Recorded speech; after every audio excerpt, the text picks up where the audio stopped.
I have made a number of videos on the current Mayor of London, Sadiq Khan. People keep on asking me, especially those from outside the UK, why or how London voted for this man. Now, unfortunately, this does not seem to be a question that can be answered by looking at policies or his personality, for example. It rather and increasingly seems to be a question of identity, and specifically ethnic identity. In 2012, and in a fact widely celebrated in the media, London became for the first time in its history a majority non-white British city. The trend towards greater diversity continued after then. By 2015, the black and ethnic minority population of London was estimated at 44%. Incidentally, this was Sadiq Khan's exact share of the vote in the first round of the mayoral election in 2016. Some in the media, such as Richard Seymour here, took Khan's victory as evidence that the backlash against multiculturalism was over.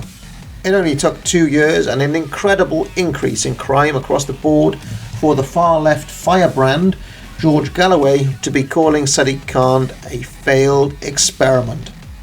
However, it's worth taking a closer look at the 2016 results, because we should be clear on who exactly is embracing multiculturalism with their votes and who is using their votes to conduct, to use George Galloway's words, this experiment on the capital. This is a map of Khan's mayoral win in 2016. The red boroughs were won by him, the blue boroughs were won by Zach Goldsmith of the Conservatives. Now let's look at a map of London broken into ethnicity. The darker red patches have populations of over 45% ethnic minorities. The pale beige patches have less than 1% ethnic minorities. Incidentally, I live in one of them. So we can see very clearly the whitest regions, and for lack of a better phrase, the BAMEiest regions. This appears to have been an active strategy on Labour's part, who ran two other candidates, David Lammy and Diane Abbott, both of whom are black, and they eventually lost out to Khan, of course. But on the theory that demographics are destiny, this is perhaps unsurprising, given that the Asian population in London is bigger than the black population. Anyway, let's put the two maps side by side. There we go. And I'm just going to use my favourite program, MS Paint, here to draw a rough shape around the boroughs that voted for Khan and those that are most densely BAME.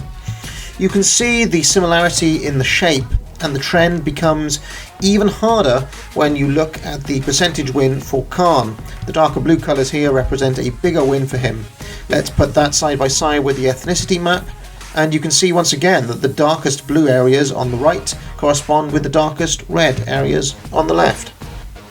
In 2016, the Financial Times ran analytics on polling and voting data and found that there was a pretty strong correlation between areas with ethnicity white non-British and voting Labour, and conversely a strong correlation between ethnicity not black and voting Conservative. Now, in 2012, remember that Boris Johnson won a second term as Mayor of London, but in 2016, Khan flipped three boroughs that had previously voted for Johnson. These were Wandsworth, Merton, both in the southwest of London there, and Enfield up in North London. Now, you'll have noticed that much of the ethnicity data we've been drawing from so far is dated to 2011, which was when the last census was held. But we can assume that the ethnic minority population in London and in these boroughs specifically increased from 2012 when Johnson won to 2016 when Khan won. Well, actually, we don't even need to assume. There is some data available. First, let's look at migration patterns. London has a net negative internal migration. This means more locals who are much more likely to be white British move out than move in. Meanwhile, international migration is a net positive. You can see the population of London rising in every age category, 5.7% on average, but look at the 0 to 15 age bracket there, an 8.3% rise from 2011 to 2015. That's your international immigrants having lots of babies. Let's drill down into each of these 3 boroughs that flipped.